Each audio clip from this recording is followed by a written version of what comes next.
Welcome to All Revved Up, the show where practical spirituality meets real, messy, everyday life.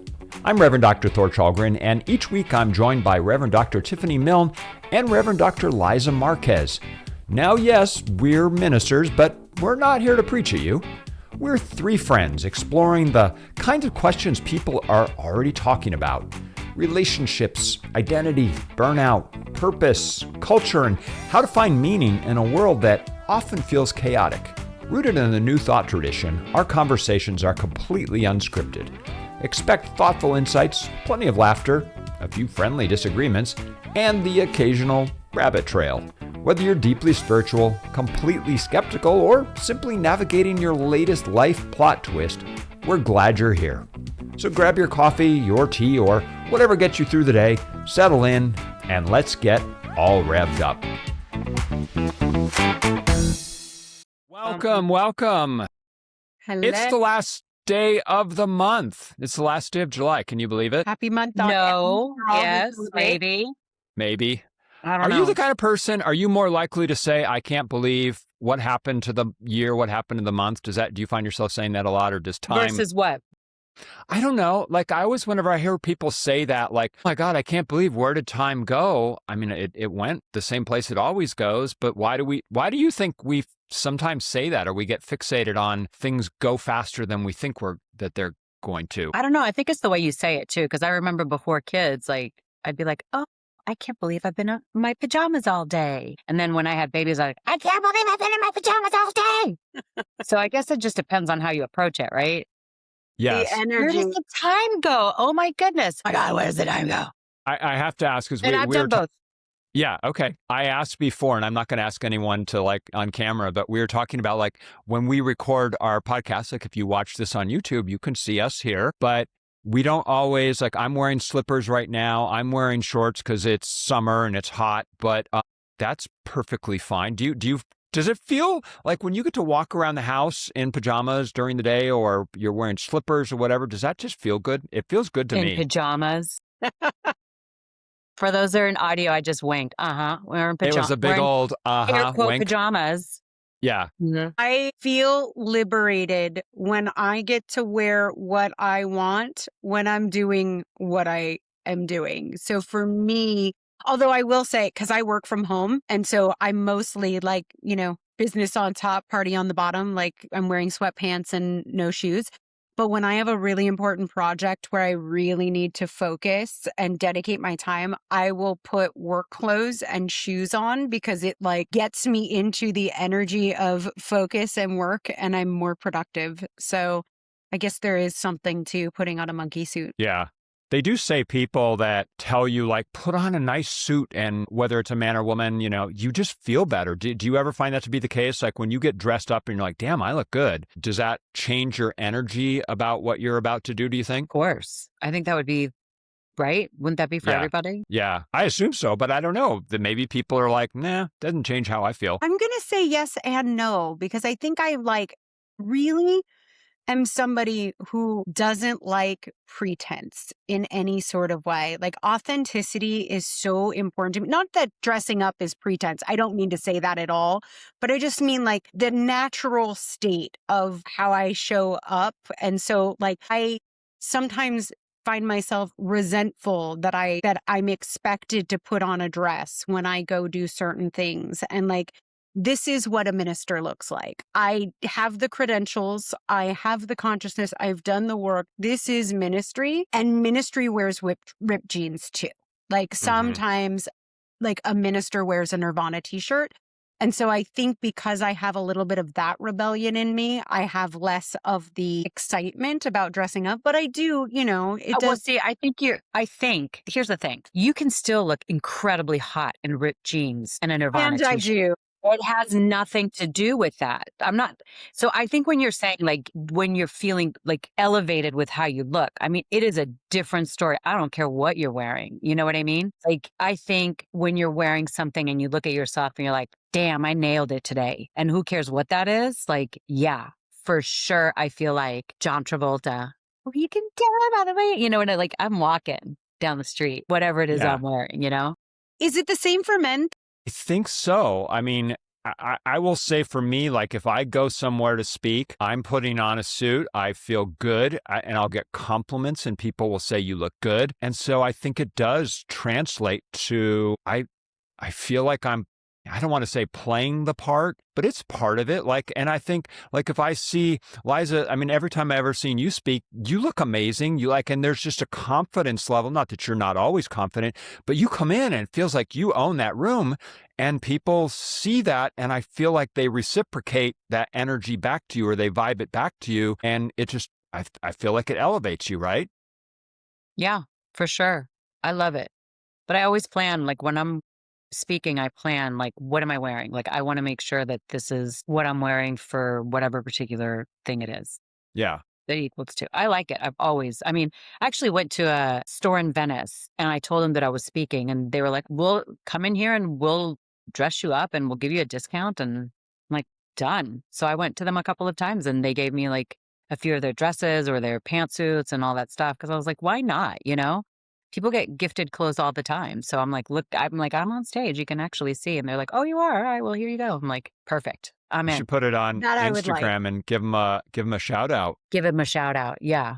I Yeah. love that. Since we're talking about talking on stage, speaking on stage, I don't know that we've addressed this yet or talked about it, but do you have, I mean, I think we're all probably, it's safe to say, the three of us, we are not the kind of speakers who are going to go up there with a script, with notes, maybe notes or like use an iPad. But what's your confidence level, your comfort level when you go up and speak? Do you know how prepared do you feel when you get up there on a Sunday or whenever and give a talk? Liza, why don't you take that first? I think it just depends. Sometimes I feel super prepared. I've worked on it. And other times there's a few times where I've woken up at like 4:00 in the morning and gone, yeah, that's not what I'm going to talk about. And something else, there's like a different download, and I have to say, in our last episode, we talked about passion. And I think part of passion is being able to trust your intuition and your instinct. And a couple of times when I've had that, I'm like, oh my God, but it's 4:00 in the morning. Like, what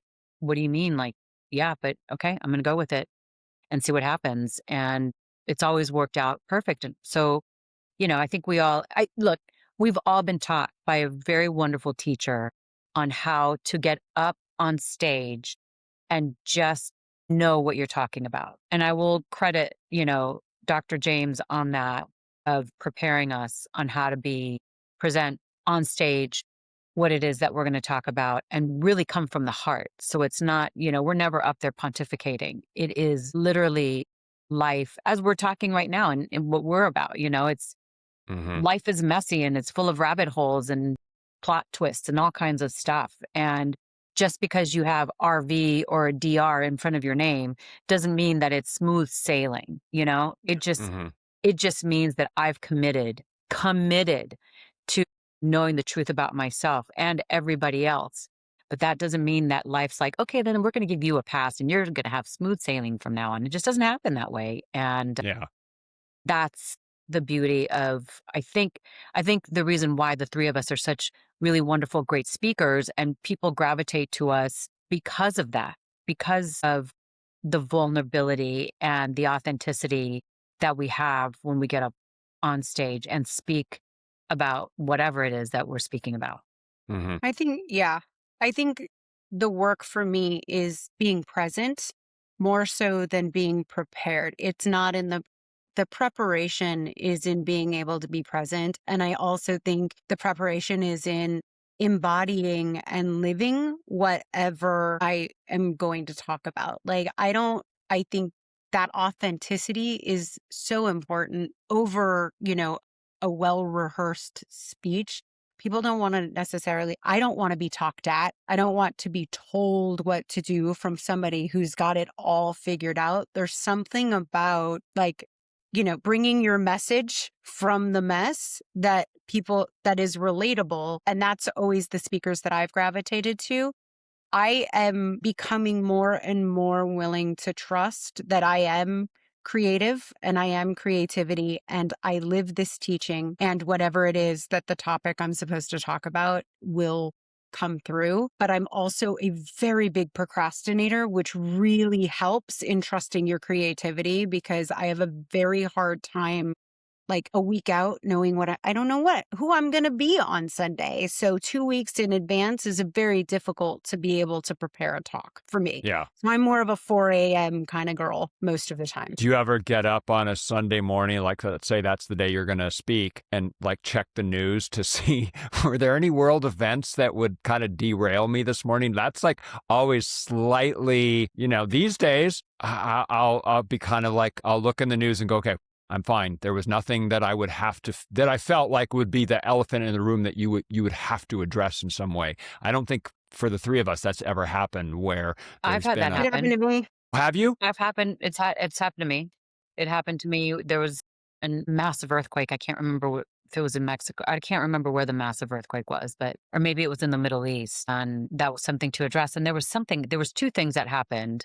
Was that one of those 4 a.m. things? Did you address or did you adjust and bring that in? I addressed it right when I walked up. And it was I just remember it was something massive that even before I started service, I addressed it right at the beginning. And now I can't remember what it was. There's nothing worse than, this big thing. There's this elephant in the room people are experiencing. For me, I had to speak right after a massive school shooting, and people were grieving and mourning, and you could feel the energy of that in the air. And there's nothing worse than somebody getting up and pretending like it's not, happening and 6 ways to live your best life. Right. Or, how to manifest, whatever. And so I think it, like we talked about in the last episode, like the compassionate thing of meeting people where they're at and saying, I see you, I feel you, and here's what I know. And that's our job. That's what we signed up for as ministers. And I remember it had happened the day before the big school shooting in Texas. And it had happened right before I had to get up and speak. And I remember calling Dr. James thinking surely he was going to tell me that this was the job for an adult and that he would take over for me on Sunday. And that's not what he said. He was like, you've got this, and put your big girl pants on. And what do you have to say about it? And it was really liberating, I think, for me as a minister, because I think it was the first time I really struggled early on in my ministry to figure out how I could still be me and be a minister, because I'm not your typical, or I've got an edge to me. And so up until that point, there was sort of like a veneer over me. And that was the first time that I was really authentic and raw and just spoke from the heart and was vulnerable. And it was really liberating at the same time that it was probably one of the hardest things I had to do. I suspect too, this isn't the right way to say it, but when you've had the experience of it, now you know you can do it. I don't want to say it helps, but once you go through it, now it's not an unknown quantity. You're like, oh, that's right. I did go through that time where I had to do that, and it worked out fine. And therefore, even though obviously this is going to be a challenge, I know I can handle it, right? I still try to find an adult. I still want to pawn it off on somebody else. But yes. I don't, and I show up and do it anyway. But that's where the two of you are likely to get that 11 o'clock at night, the night before phone call of like, how do I get out of this? How do I find an adult? You remind me who I am, and then I show up and put my big girl pants on a Sunday and be the minister that I know that I am. Yeah. I think for me, I've discovered the process that I think I feel most comfortable with is kind of exploring an idea in journaling over maybe a couple of weeks. Like if I have an idea of what I want to talk about, and I'll just sort of journal and go, I think it's this. And then maybe I do some bullet points and try and iterate it that way. So I feel like usually by the time I get to a couple days before the talk, I'm like, I feel pretty good about what I know I want to say because I've written it down enough that I've worked through my thoughts on what the idea means to me. But this was interesting. I had this experience this week, and it sort of reminded me a little bit of my mortality. But so at the beginning of the month, I had to make a decision about whether or not I was going to keep writing with paper journals, because that's kind of been my habit. I've gone off and on. Like I religiously write morning pages, like the Julia Cameron book, The Artist's Way. I've done morning pages for years. But what that means is I've accumulated, like, Tiffani, you're like bookcase there. Your bookcase would be filled with all of my journals over the Do you go years. back and read them? This is interesting. No, I haven't necessarily. And I realized recently I was at the point where I had to decide if I was going to buy another journal. And I thought I've also done it where I've written on my iPad with an Apple Pencil, and that actually I can write with a piece of software called Goodreads, where I can literally write it and then I can export it as a PDF. And this thought occurred to me. I'm like, oh my God, like I could do this, export it as a PDF, and then I could import it into AI and say, go find me all the places where I talked about this, or this, or what tendencies do you see? And so it was not only that, but it also made me realize, and this is the part that was like mortality, was I realized, we get to that point in life, well, I'll just speak for myself. You just accumulate things and you're like, there's going to be some point in my life where our daughter is just going to be like, I don't want any of that stuff. And it made me realize, like, all these journals that I've written over the years, no one will ever read them. Yes. And I mean, I totally understand that point of view. And sometimes I think of like my past journals, like I'd be horrified if somebody did. Like that's a little scary. Agreed. But and so that's more what I think about, like when I'm leaving a paper trail of the chaos that is my mind sometimes.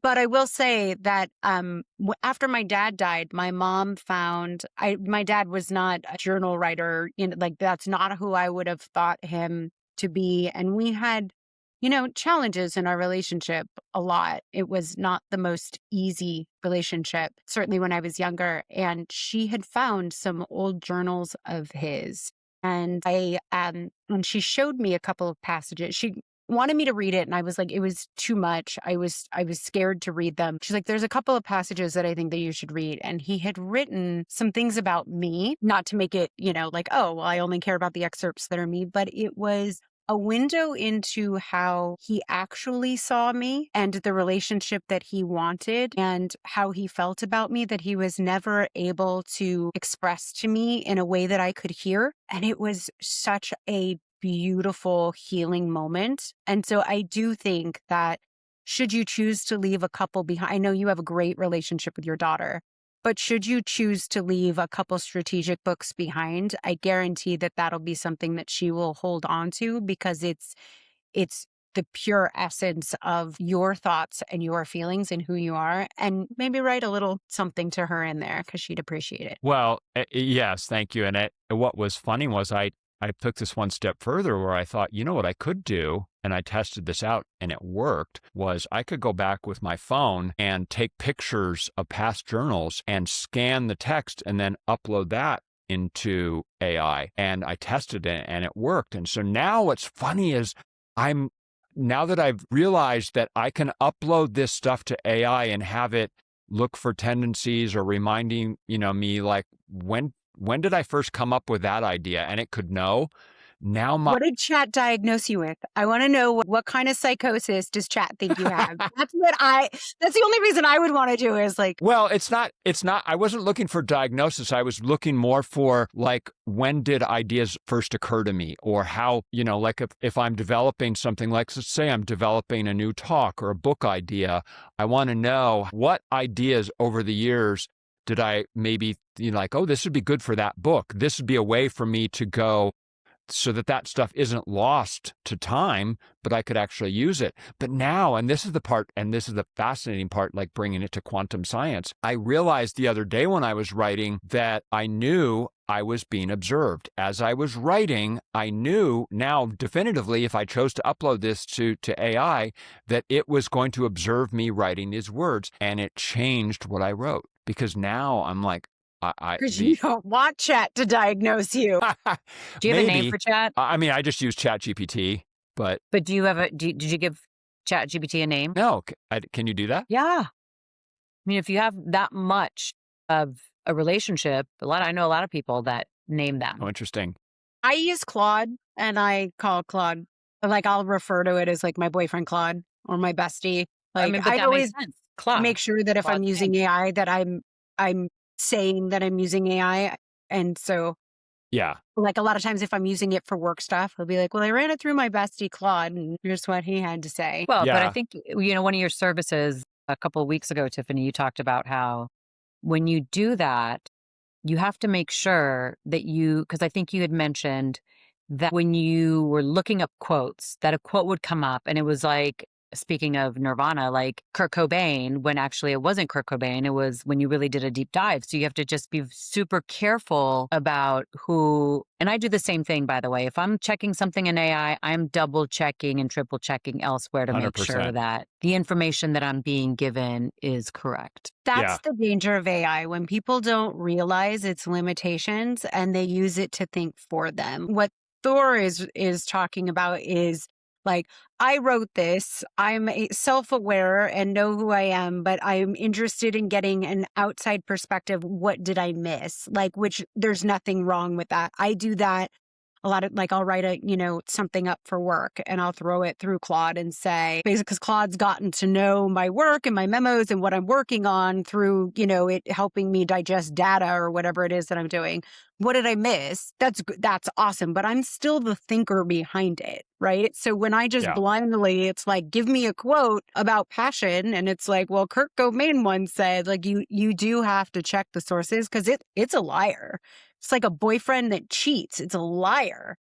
Right. My boyfriend Claude lies to me. Yeah. Especially if it's a quote, what I'll do in that instance is I'll actually copy the quote and then just paste it into a Google engine and see if I can actually find the source. It's fascinating because it's not just AI. There was once I was doing a Teddy Roosevelt quote for something, and everyone thought it was Teddy Roosevelt. And when I actually wanted to find out, did he really say this? I went and found one of those sites that, what's that? Was it Franklin Roosevelt? No, Teddy Roosevelt. The other Roosevelt. But it was actually what I found was there's a website that's called, like, did they really say that or something? And they said, no, it's commonly thought that he said it, but he was actually referring to the work that he read of someone in like 1870 who is actually thought to have said this quote. I think maybe it was that quote where he said, the man in the arena or something like that. It was some famous one that everyone attributes him. So even before we had AI, I know which one it is. It's about being in the game. Yeah, I think it was that one, or it was something like that. And everyone thought, oh, it's Teddy Roosevelt who said that. And yes, he said it, but he wasn't the first one to say it. He was parroting someone else. So I get super annoyed to this point of now when you Google something, the first thing that comes up is the AI response. And I'm like, I don't want the AI response. I actually am like, now I actually want to go do some research on my own. But thank you for trying to diagnose what could be wrong with my wrist, because I'm trying to Google where I can buy a wrist brace. You know what I mean? Like, yeah. It is interesting that the way that it's integrated into our lives. I ultimately don't know if I'll go back and scan all of my journals. That would be a huge project to have to do that. Like, a journal is like 200 pages long. So to go through all of those and upload, but I may, because not only it makes it easier for me to find it, but I also think, like, at some point in life, if we downsize and now I just have less space, I'm like, do I really have space for all of those things? Like, I feel like I'm starting to get throw them away. I don't know. Journal, I don't think I could. I'm totally reading your journals when you die. You would? Okay. I'll give them to you because you've got a giant house, so you can keep them for me. Erin would gladly give them to me too. She'd be like, I don't want these. Here, take them. It's so funny because, in moving, as you know, I'm still here at my friend Tiffany's. I keep my journals as well. I've got like stacks, but they're all different, like from all over. And some things I do want to keep and others I don't. And I can't decipher between, so I end up throwing everything in a bag and then I'm like, I'll do it later. I know. I'm looking back to see who I was. Like, I'm always evolving into the next evolution. And there are common threads, as Thor was talking about, with, like, going to chat and saying, where are the themes? But, like, I am so different than I was 5 years ago. 10 years ago, 15 years ago. And I love, like, what I love most of reading my old journals is seeing how I still have the same spunk. I still have the same rebellion. There's still that spark, but how it's grown and matured and evolved over time. Listen, guys, this is the matured, evolved version of it. This is Tiffani 3.0. And I get to see that in my journals because I don't always get to see that evolution in myself. I also think when I read, like I have, when I was going through them, I did kind of peek through and see. And I thought, the funny part is I thought I'd be somewhere else I'd be in a different spot in life, Ooh. and that's a very interesting note to have, Do you think you thought you go ahead, Thor? Go ahead. Not to try to analyze it, but I think that's a common, not to try to analyze you, but I think that's a really common thing for and part of the human condition. And I guess the first question that comes up for me is it because of who you know yourself to be, or because of of outside expectations of what you thought achievement was going to look like? I would say it's a mixture of both. The direction where I thought I was headed, I never would have ever thought I'd be a minister. However, I will tell you, I also found these poems that I had written about love and about God when I was 9 years old. I've always been very like I remember walking to church by myself when we lived in Mexico when I was like 8 years old because I felt like going to church. So it's not surprising, but it's also very surprising, But looking back at journals and seeing where I thought I'd be versus where I am, it is a little humbling at times, But what it does raise for me is it makes me ask the question, how much have you participated in the creation of what you're in right now? Mm-hmm. I mean, I feel like I've had such an incredibly blessed life. And one of my favorite things to do is travel. I have traveled all over, both for work and for play. And I think now I'm starting to really recognize that while, yes, I created it, it's kind of like more of a passive creating. And now I'm at a point in my life where I'm like, oh, I need to be a more directive. Not that I need to be a more directive creator, but I'm in a place where being a directive creator is what is being called to me. Does that make sense? Totally makes sense. Yeah. Yeah. I'm sort of in a reverse mode where so much of my life, I did everything I was supposed to do. Like I met the man, I got married, I bought a house, I had children, I built the career, like everything was mapped out in the right way. And I think now I'm in a place where I'm like, I just want to create for the sake of creation. I'm really tired of living I want to explore what's beyond boxes, and I want to create for creativity's sake without caring about what the destination is. But I also think tied to that is a trust that I will land somewhere that is where the greatness comes from. And so I'm kind of exploring this world of like, there are, those people who like trip and fall and land on like, $1 million idea. And next thing you know, they're propelled into like, that's far more fascinating to me to just be living my life and allowing it to happen and unfold than trying to go somewhere, which feels like work. I feel like that has been my life. I trip and fall and suddenly I'm on a boat in Croatia. Do you know what I mean? On a yacht in Croatia. I feel like that has been, and that's why I feel like because of that, I want it to be, Ernest Holmes says, trained thought is far more powerful than untrained thought. And really, we think about it like, oh, right, let's train our thought. But the thing is, it's still powerful. Thought is still powerful. It's just more powerful when it's trained. So I start to think, if I've created all this thing without any real direction, like what can I actually be creating? And I feel like that's where I'm having a bit of an ebb into that realization of like, okay, it's time to really create from a place of directiveness, and not because like it's not a goal oriented as much as it is like really solidly clear about it, instead of just falling into it, which I've been grateful to do, by the way, which is why I've always said like, it's been an amazing life, but I'm in a place now where I'm like, I need to be more conscientious about my consciousness. You know what I love about that is like, I have this theory that like, we're just here to experience, like we're just here to evolve and to experience. That's it. And to experience all that life has to offer. And that's why we experience grief and sadness. And it's all part of this experiential that is this time here on earth.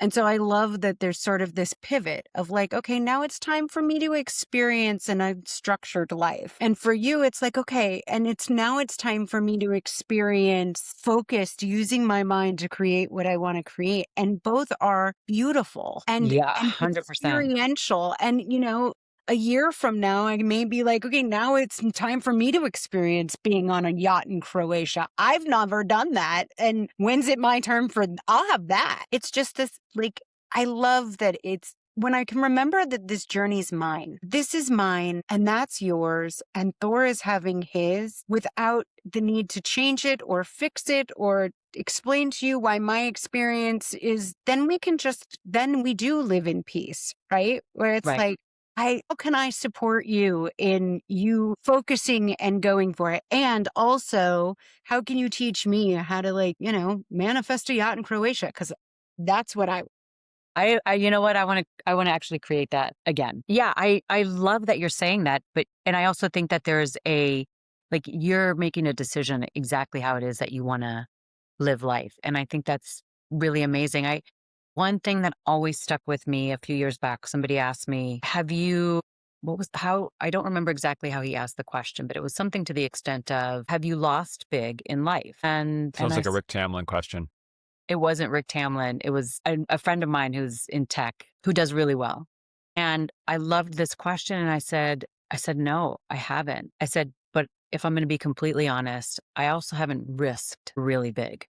And I think that's the part. So maybe the better way to say this for me, Tiffani, is to say it's time to risk big.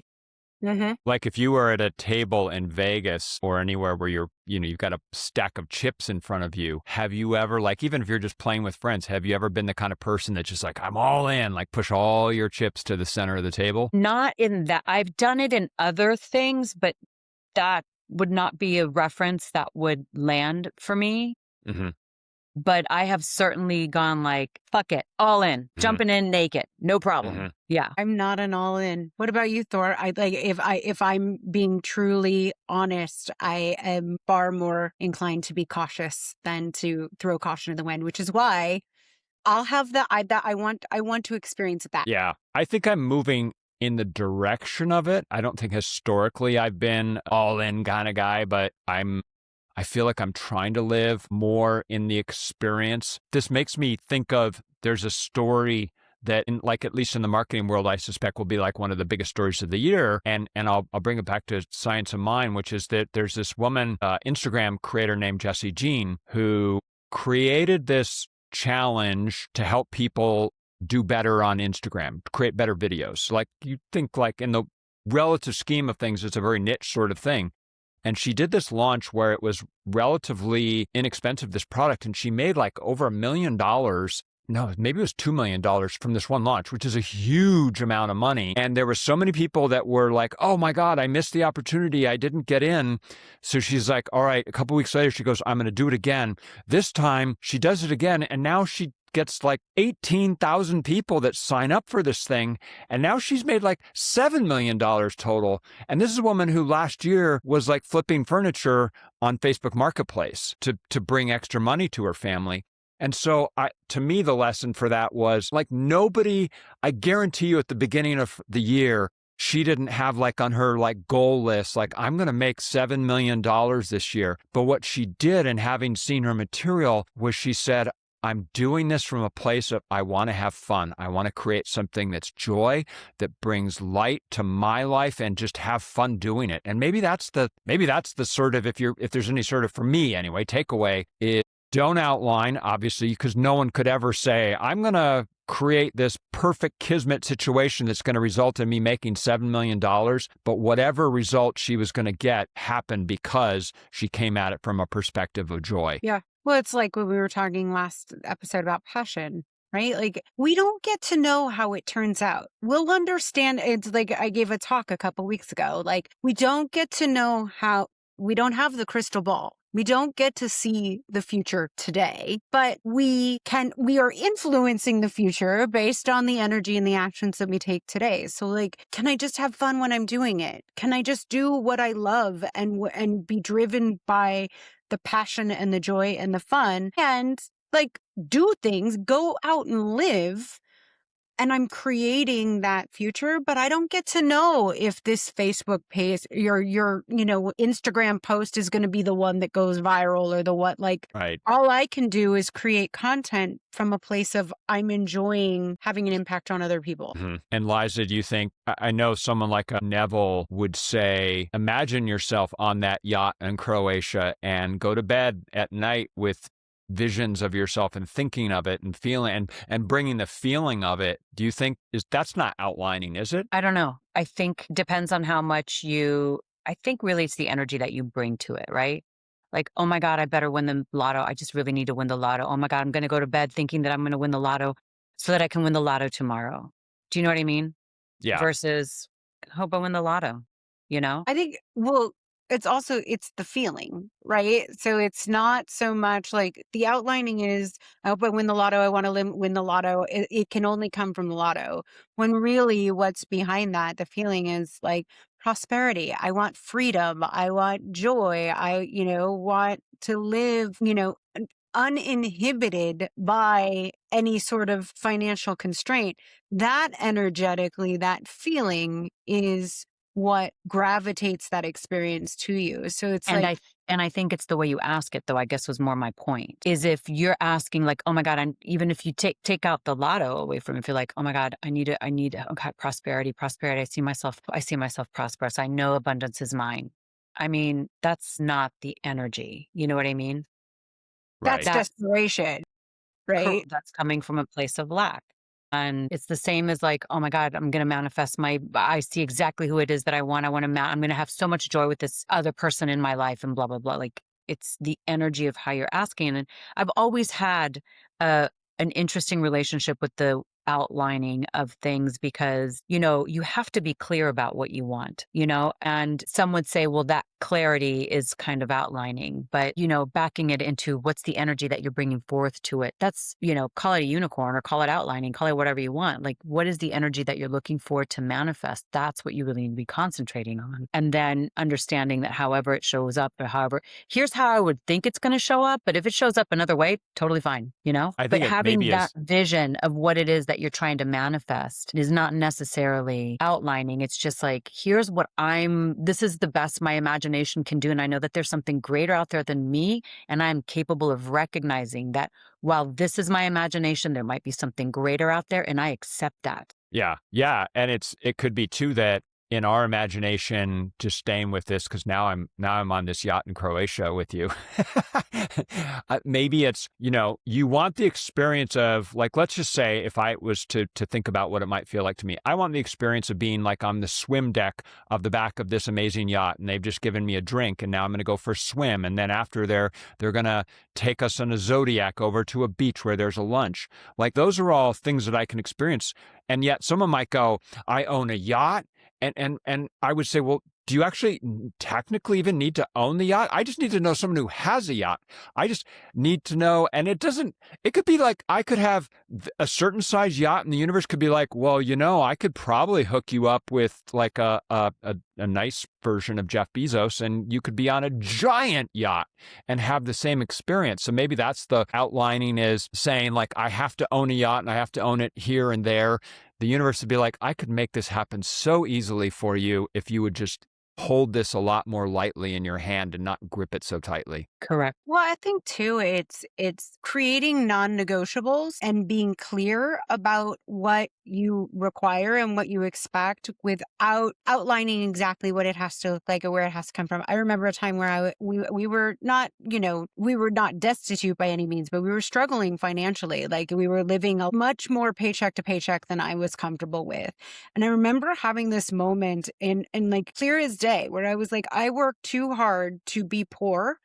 And I refuse to be poor. I was not put on this earth to live that way, and I won't. And I will get rid of everything I have and go live in a studio apartment if I have to, in order to be able to go eat where I want to eat and wear what I want to wear and buy and go shopping when I want to go shopping. I will not live like I'm poor. And I swear it was a turning point. I've never had financial issues again.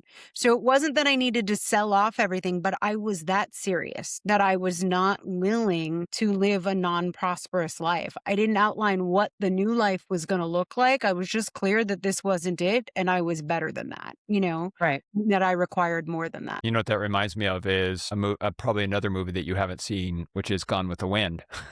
Seen that one, right? So you know Yay! they're only the most successful movie of all time. But the scene at the end of that movie is Scarlett O'Hara's like, God is my witness, I will never be poor again. I don't know if she says poor, but she's like hungry. Yeah.